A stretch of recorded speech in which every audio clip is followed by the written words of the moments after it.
Salam alaikum. Bonjour, monsieur, dame.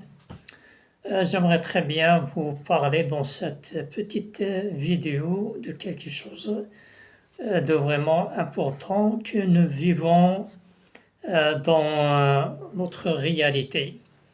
Le fait, les musulmans de notre époque notamment ne se diffèrent pas beaucoup des autres communautés religieuses. Autrement dit, il n'y a pas de différence générale entre un musulman, un chrétien, un juif ou bien... Enfin, je parle généralement des trois religions divines, hein. Je ne parle pas des autres cultes créés par les êtres humains ou bien par les philosophes et tout. Donc, ce qui nous intéresse ici, c'est les gens du livre, à savoir les musulmans, les chrétiens et les juifs. Donc, si on analyse la situation, par exemple, de ces trois communautés, on trouve quelque chose de commun entre les trois religions. C'est que ces trois religions, maintenant, ont un dénominateur commun. C'est que les gens appartenant à ces religions, ne pratiquent pas vraiment leur religion comme elle est. Les musulmans de notre époque ont imité l'exemple de ceux qui les ont précédés, comme l'a déjà dit notre prophète, que le salut soit sur lui, Mahomet, dans l'un de ses hadiths, où il disait que, parlant avec les sahaba, ses compagnons, et avec eux, et avec nous à travers eux, parce que c'était eux qui nous ont transmis son message et ses hadiths. Donc il leur dit que vous allez suivre l'exemple de ceux qui étaient avant vous, empont pour empont et coudé par coudé. Donc une imitation perfectionnée, autrement dit. Donc, même s'ils entrent dans un terrier d'un lézard,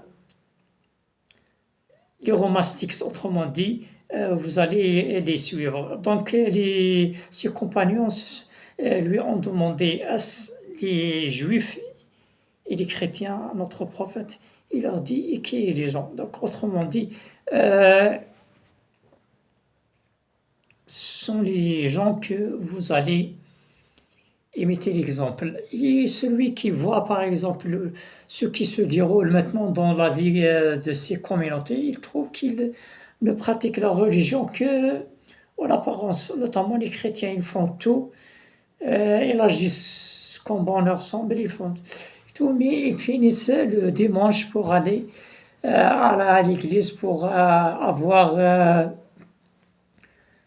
je sais pas, un bon de rémission ou quelque chose pareil. Donc, ici, l'exemple des musulmans maintenant. Maintenant, sur le globe terrestre, on trouve plus ou bien environ 1,3 milliard ou plus peut-être de musulmans sur le globe terrestre. C'est bon.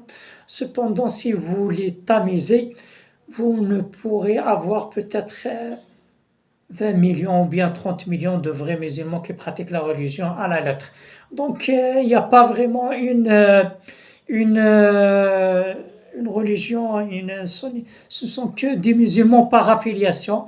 Et c'est l'hypocrisie, autrement dit. Ici, je dois vous dire quelque chose, que je parle de la situation des musulmans maintenant. Je ne parle pas de le Coran, ou bien de la Sunna, ou bien de la Torah, ou bien de l'Égypte. C'était autre chose. Les deux précédents livres ne sont plus authentiques maintenant parce qu'ils étaient falsifiés par les rabbins, les juifs et les chrétiens. Ils les modifient selon leurs besoins et tout. Donc, mais le Coran est authentique depuis qu'il est.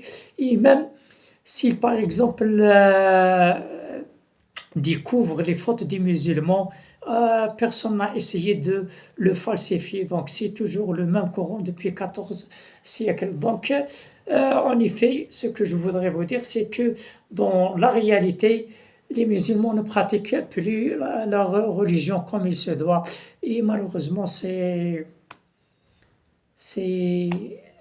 dit. Ici, je parle de beaucoup plus des musulmans, notamment les Arabes. Les Arabes sont des musulmans par affiliation, tout simplement. C'est pourquoi l'islam, le vrai islam, est pratiqué par les gens qui ne sont pas de racines ou bien d'origine musulmane. Et voilà, c'est en quelques mots ce que je voulais vous dire. C'est pour dire la vérité, tout simplement. J'espère que cela vous sert de quelque chose de bien. Et portez-vous bien, Inch'Allah. Et à la prochaine vidéo, Inch'Allah.